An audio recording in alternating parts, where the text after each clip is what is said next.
Hey up! Right, this is a subject that it quite simply will not go away. It's understandable because we have a steady stream of new viewers coming to the channel all the time.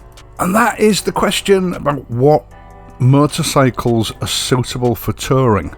Now, I sort of feel like I've made this video before, and in some ways I have, but I thought this time I would approach it from a different angle.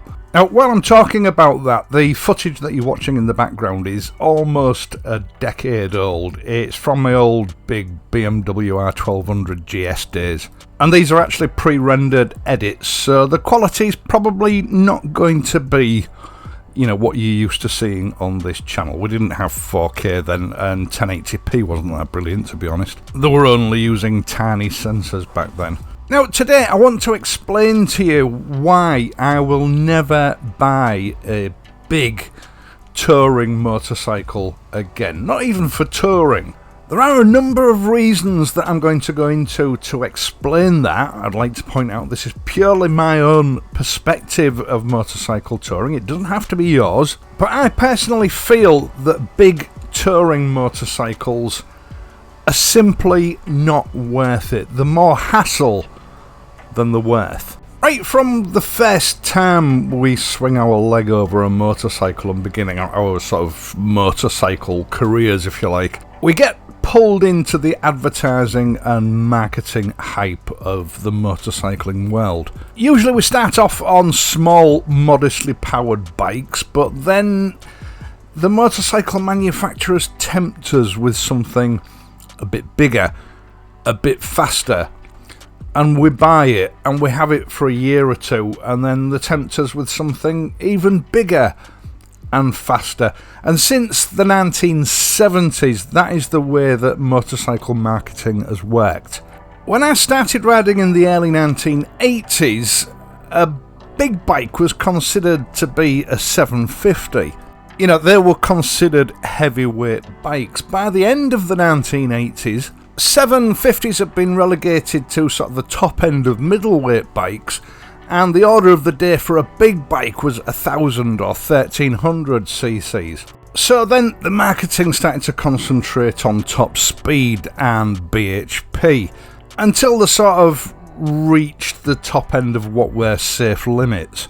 So towards the end of the 1990s, they started to split motorcycles up into groups. Specialised machines to do certain jobs. You had your general purpose bike, you had your commuter, you had your sports bike, and of course you had the tourer. And we were conditioned to believe that in order to tour on a motorcycle, it had to be a big, powerful, big capacity motorcycle.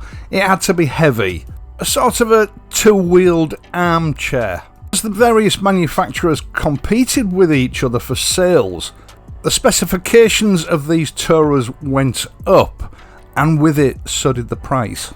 Until realistically, only a gentleman of a certain age could actually afford to buy one. I mean, if it comes to a serious touring motorcycle, large capacity from one of the sort of more prestigious brands, you're not going to get much for below £20,000 these days, and some of them go above and beyond £30,000, which is the price of a small luxury car. And that is my first gripe against, single-minded touring motorcycle. They're just too damned expensive. They don't offer great value for money when you consider most guys that like to tour on motorcycles will only manage one trip a year. And even if you manage 3 or 4 trips a year, you're paying a really high premium for that privilege.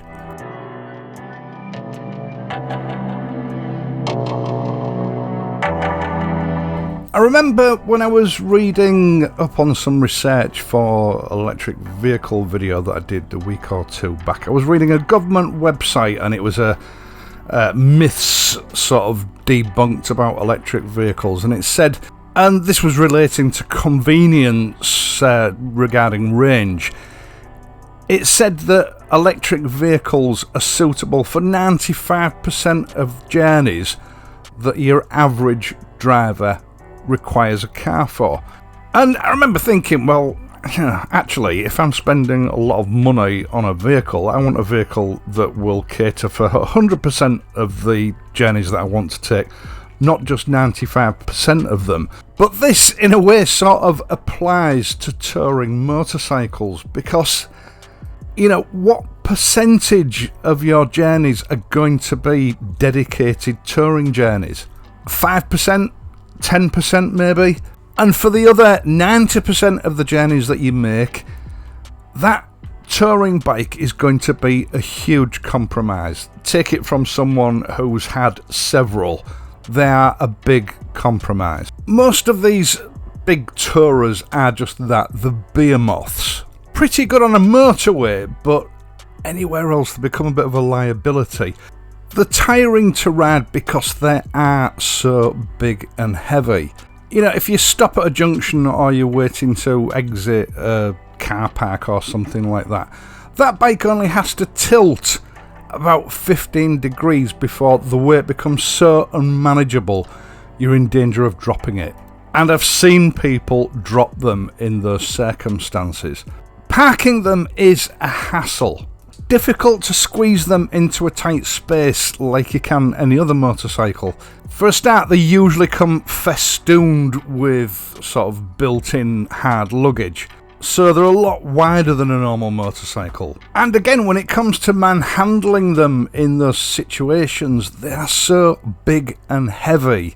It takes a huge amount of effort to move them around. In fact, going back to when this footage was shot, I remember it was a regular thing between me and my friends. You'd get on your bike on a rough sort of gravel car park. You'd try to push it backwards to sort of turn it round to get it back on the road. And you found it wouldn't budge, and the rest of us all had to pitch in and help push the bike backwards so that the rider could turn it round. That was a regular occurrence with these bikes.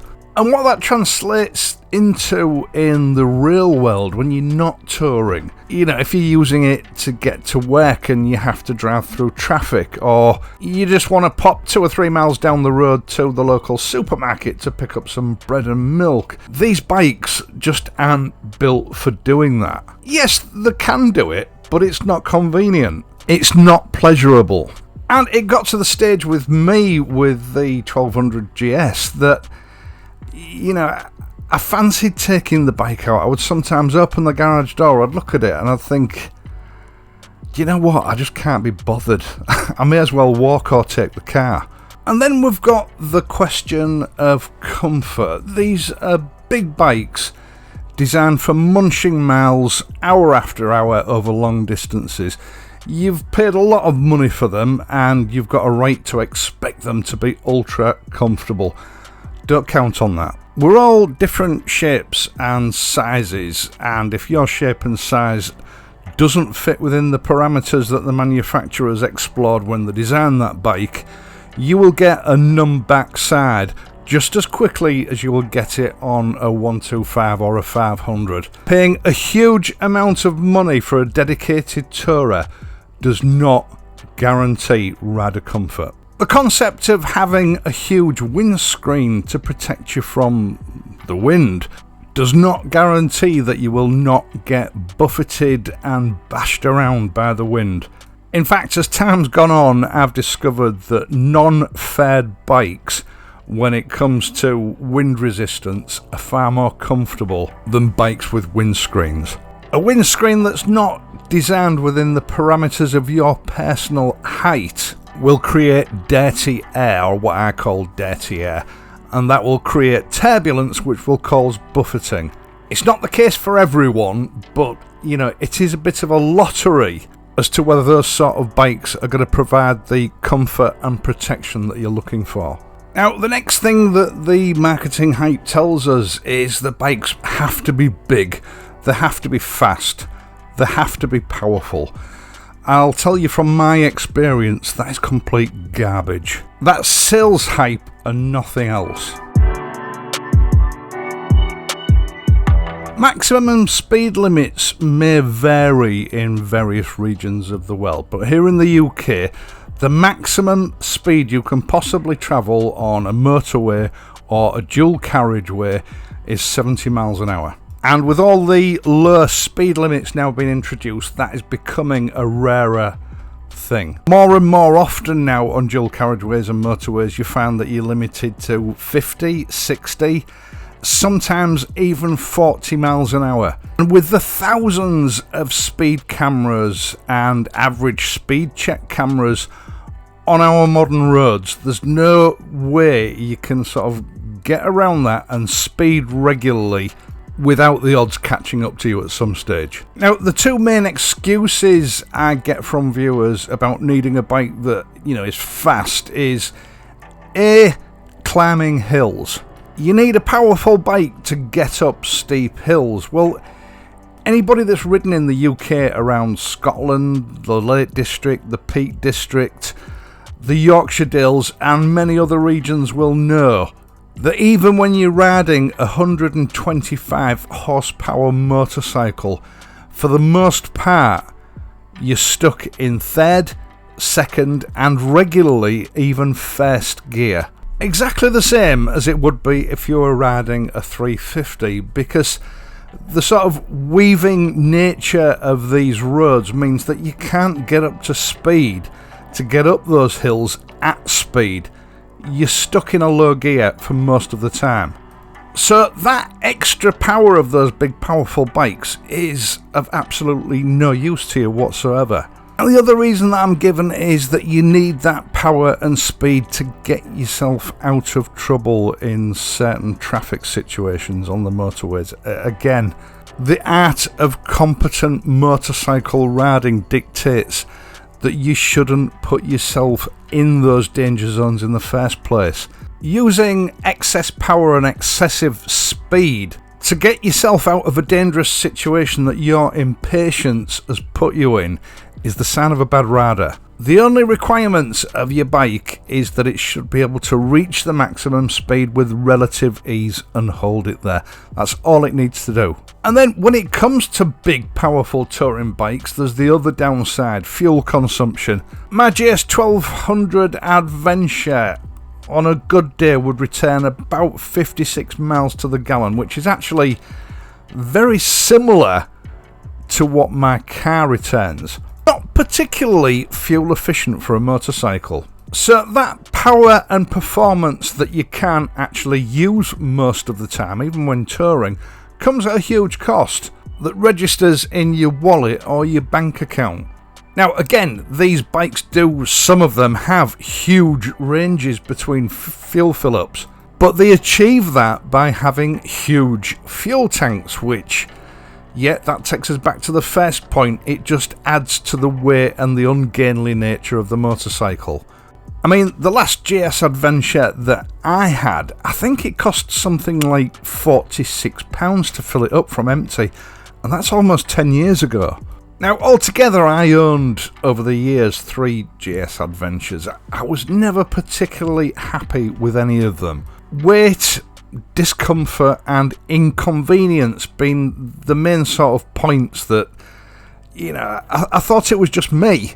And after the first one, I bought the second new improved version thinking that would sort all my issues out, and it didn't. So I then went on and bought the third one thinking that would sort the issues out, and it didn't. I just found the whole experience of these bikes grossly dissatisfying. Like everybody else that gets into these bikes, I've been sold a dream. You see the marketing videos. A huge, powerful, shiny bike festooned with luggage, a good-looking chap at the helm, and an attractive, slim Doris sitting on the back with a big smile on her face as her long hair blows in the wind. A glorious sunset in the background, fantastic scenery, and a billiard table smooth road. Yes, you do have moments like that on these bikes where you feel like king of the road, but often they are just moments. And yet, that's the dream we all have in our heads when we think about motorcycle touring. But that clip is just a few seconds long, and we all know that the realities of life are not like that. riding these bikes on pothole-rich roads is not enjoyable. Trying to coax a bike like that up a 1 in 4 hill with a series of switchbacks and hairpin bends is not fun. Dreading the next junction or traffic light, which you know is on a very steep incline, and it's gonna be hell trying to hold that bike upright while you're waiting for your escape onto the main road, is not fun. And straining to manoeuvre one of these behemoths on a potholed gravel car park, sweating in your riding gear while you try to wrestle it into a tight parking spot, is not fun. Initially, it feels like a sort of an adventure, just one of those things that you have to do to be able to enjoy yourself. But as time goes on, it wears you down. And I certainly got to the point with my last GS adventure where it just seemed like too much effort riding it. The fun had gone out of motorcycling. I'd lost that enjoyment that I'd had as a younger man riding bikes. And then if you cast your mind back to the beginning of this video, there was a young lady riding a Kawasaki 250 Ninja, the daughter of the guy that I was riding with. And that trip was a turning point for me. That little bike was by no means powerful, and it certainly wasn't fast. I think the top speed wringing its neck in the right situation was about 80 miles an hour. I can't honestly remember how many miles we covered over those few days on that trip. We rode at our normal speeds, and all three bikes negotiated the exact same roads and terrain. Yet we never had to make any allowances for that little bike. It kept up no problems at all. We never had to slow down or wait for it. As you saw, for the most part, she was carrying her own luggage. And I can honestly say that that little 250 managed that trip just as well as those two 1200cc Tourers that were accompanying it.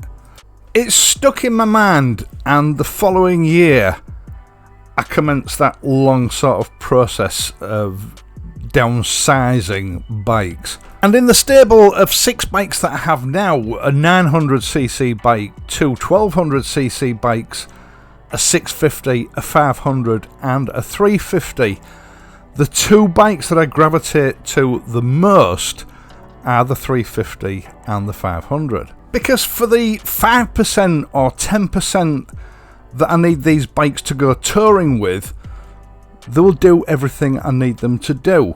They'll carry luggage, they'll travel long distances, and they'll keep up with traffic, whilst at the same time sipping fuel in small amounts. They're light, they're manageable, they're easy to park up at your destination.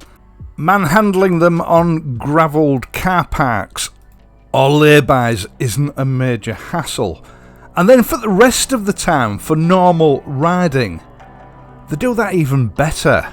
An area where, for me, big, heavy, powerful Tourers fell flat on their faces. They're relatively small and they don't take up too much space in the garage.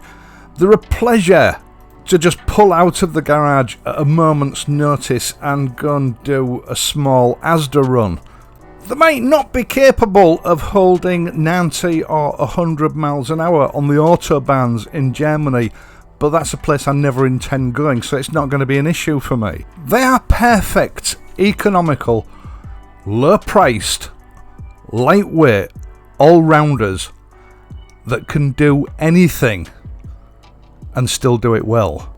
Enjoyable touring is not about size and horsepower and speed. It's about enjoying yourself, creating a memory that will last for the right reasons. And to get maximum enjoyment out of your bike, it needs to serve you well when you're not touring. These smaller bikes have brought enjoyment back into motorcycling that I thought I'd lost many years ago. And for that reason, I will never buy a big touring bike ever again. Once again, thank you so much for taking the time to watch this and my other videos, and in doing so helping to support this channel. I really do appreciate it. And obviously I would also appreciate it if you would consider leaving a like And if you're not already a subscriber to this channel, subscribe now. Hit the notification bell and ensure that your notifications are enabled. That way you'll be informed whenever I upload a new video. I will, of course, be back next week, so until then, have a great weekend. And if you're riding, ride safely.